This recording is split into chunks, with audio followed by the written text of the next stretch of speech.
Wendy came first, then John, then Michael. For a week or two after Wendy came, it was doubtful whether they would be able to keep her, as she was another mouth to feed. Mr. Darling was frightfully proud of her, but he was very honourable, and he sat on the edge of Mrs. Darling's bed, holding her hand and calculating expenses, while she looked at him imploringly. She wanted to risk it, come what might, but that was not his way. His way was with a pencil and a piece of paper, and if she confused him with suggestions, he had to begin at the beginning again. "Now don't interrupt," he would beg of her. "I have £1.17 here, and 2 and 6 at the office. I can cut off my coffee at the office, say 10 shillings, making 2, 9 and 6. With your 18 and 3 makes 397. With 500 in my checkbook makes 897. Who is that moving? 897. Dot and carry 7. Don't speak. My own. And the pound you lent to that man who came to the door. Quiet, child. Dot and carry child. There, you've done it. Did I say 997? Yes, I said 997. The question is, can we try it for a year on 997? Of course we can, George, she cried, but she was prejudiced in Wendy's favour, and he was really the grander character of the two. Remember mumps, he warned her, almost threateningly, and off he went again. Mumps, £1. That is what I have put down, but I dare say it will be more like 30 shillings. Don't speak. Measles, 1.5. German measles, half a guinea. Makes 2, 15, 6. Don't waggle your finger. Whooping cough, say 15 shillings.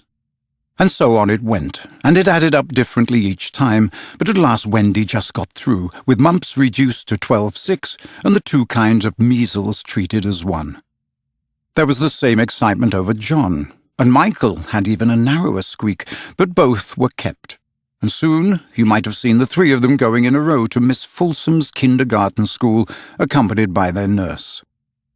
Mrs. Darling loved to have everything just so, and Mr. Darling had a passion for being exactly like his neighbours, so, of course, they had a nurse. As they were poor, owing to the amount of milk the children drank, this nurse was a prim Newfoundland dog called Nana, who had belonged to no one in particular until the Darlings engaged her.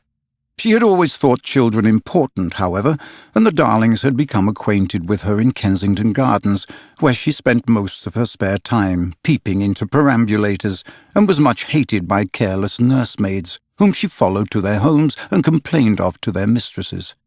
She proved to be quite a treasure of a nurse.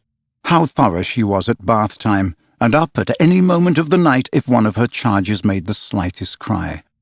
Of course, her kennel was in the nursery. She had a genius for knowing when a cough is a thing to have no patience with, and when it needs stocking round your throat.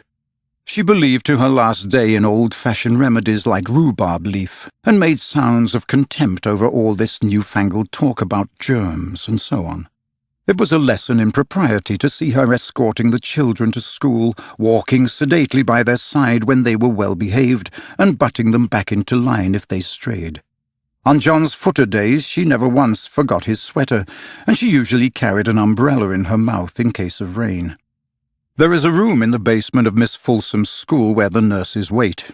They sat on forms, while Nana lay on the floor, but that was the only difference. They affected to ignore her, as of an inferior social status to themselves, and she despised their light talk. She resented visits to the nursery from Mrs. Darling's friends, but if they did come, she first whipped off Michael's pinafore and put him into the one with blue braiding, and smoothed out Wendy and made a dash at John's hair. No nursery could possibly have been conducted more correctly, and Mr. Darling knew it, yet he sometimes wondered uneasily whether the neighbours talked. He had his position in the city to consider.